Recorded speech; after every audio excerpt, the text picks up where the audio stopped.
Hey everyone, it's Brian and Philip from IGN and Nintendo Voice Chat, and we got some awesome new news today, which may not necessarily be for us. Right. But specifically, Nintendo is launching a new product called Nintendo Labo, or Labo. Jury's still out on that. Yes, we're still not sure what the exact pronunciation is, but we do know for sure that Nintendo has announced Labo, and it's going to come in two kits. Now, the first kit is going to retail for, was it $69.99? Right, $69.99, and that's sort of a variety pack that's going to come built with, I think it's like 4 or 5 different kits. Like you can build a fishing rod, an RC car. There's some really interesting stuff in there as well, like a little motorbike controller peripheral. But another kit, or that's also going to be available on April 20th, is the gigantic robot mode builder thing that they announced, which it looks very interesting. We're not exactly sure how many Joy-Cons are required to use this thing, but we can tell that it does use the Joy-Con IR sensor to like sense movement and stuff like that, which is crazy. I'm just wondering, how long is this stuff going to take to put together? I don't know. So really, like, to break down the core of this thing, if you're only listening to this and you're not even looking and you haven't seen any of this, you're probably like, cool, Nintendo announced a bunch of new games today. Yeah, sort of.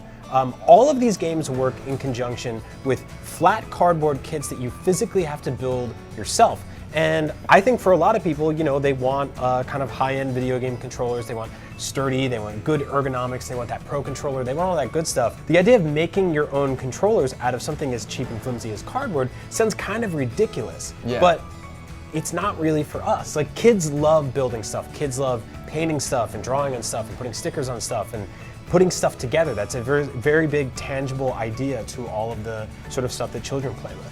Whereas adults, we kind of want our really nice entertainment centers and our 4K TVs and our VR helmets and all this kind of stuff, fun stuff like that.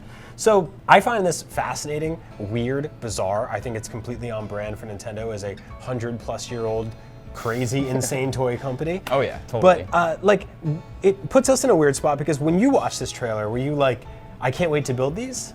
No, definitely not. I personally was not excited to get in there and start building these cardboard peripherals, but at the same time, I can totally see how parents can take advantage of this and start building these peripherals with their kids and getting their kids sort of interested in playing their games that way, which just sparks all these different ideas of different creativity aspects that could be implemented with how games are played. So I think it's an overall a really great idea from Nintendo. None of us saw this coming. No. This is a huge surprise. Definitely not. But yeah, it's excellent stuff. I'm excited to see where this is going to go next and how Nintendo can sort of push this forward. Yeah, So- I think from a gameplay perspective, if you were to remove the cardboard elements and just look at what they're doing here, there's some really fascinating stuff happening with the Joy-Con controllers, which we've all been using since March of last year.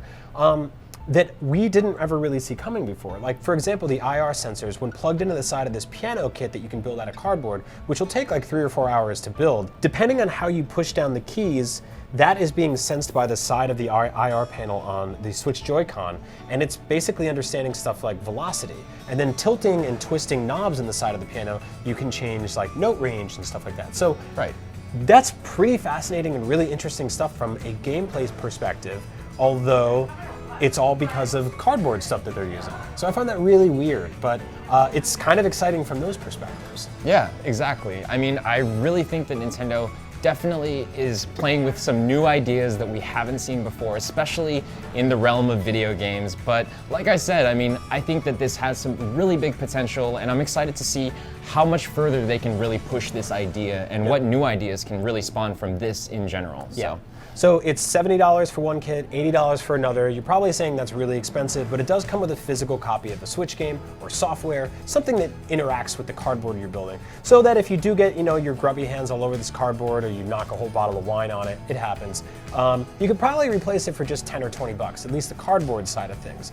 From here, I don't know if they'll go even bigger. Maybe one day they'll give us like a full cart made of cardboard that we can use, or like the boat from Wind Waker, a Master Sword. Who knows, man? It's Nintendo. They're insane. We didn't see this coming, but we're going to continue to cover it, so let us know what you thought of it. Sound off in the comments below. And for more, Philip and I watch NBC every single week on IGN.